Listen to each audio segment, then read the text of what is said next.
ঢাকা থেকে দিল্লির কাছে রিকোয়েস্ট করা হয়েছে যে শেখ হাসিনাকে যেন বাংলাদেশে পাঠিয়ে দেওয়া হয়। তাহলে আজকে দাঁড়িয়ে এখনো পর্যন্ত নরেন্দ্র মোদী কেন নিশ্চুপ, মুখে কেন কুলুপ? আমার মনে হয় যে শেখ হাসিনা কিন্তু আমাদের বার্ডেন হয়ে গেছেন। শেখ হাসিনা একজন গণহত্যাকারী মহিলা। বাংলাদেশের মানুষ, তার নিজের দেশের মানুষ তাকে তাড়িয়ে দিয়েছে, তাকে বিশ্বের কোনো দেশ আশ্রয় দেয়নি। এই অবস্থায় তিনি আজকে আমাদের দেশে আশ্রয় নিয়েছেন এবং এর মাধ্যমে, তাকে আশ্রয় দেওয়ার মাধ্যমে আসলে আমরা বাংলাদেশের মানুষের সমর্থন হারাচ্ছি। এবং এখানে প্রচুর আওয়ামী লীগের নেতাকর্মী রয়েছে। আপনি নিশ্চয়ই জানেন যে কিছুদিন আগে আসামে প্রথমে শোনা গিয়েছিল যে ধর্ষণের অভিযোগে 4 জন আওয়ামী লীগ নেতা গ্রেফতার, ইন্ডিয়ান পুলিশ গ্রেফতার করেছে, পরে জানা গেল ধর্ষণ নয় অন্য অপরাধ ইত্যাদি নানা রকম কাজকর্ম তারা ঘটাচ্ছেন।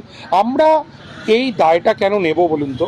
শেখ হাসিনা বাংলাদেশের নাগরিক, বাংলাদেশে তিনি গণহত্যা করেছেন, বাংলাদেশে তিনি ভোট লুট করেছেন, বাংলাদেশে তিনি টাকা চুরি করেছেন, তার যা বিচার হবার সেটা বাংলাদেশে হোক। এই ধরনের একটা পালিয়ে যাওয়া একজন স্বৈরাচারী একনায়ক, আমরা তার দায়িত্ব কেন নিতে যাব? আমার মনে হয় ভারতের উচিত এই বার্ডেন কাঁধ থেকে ছেড়ে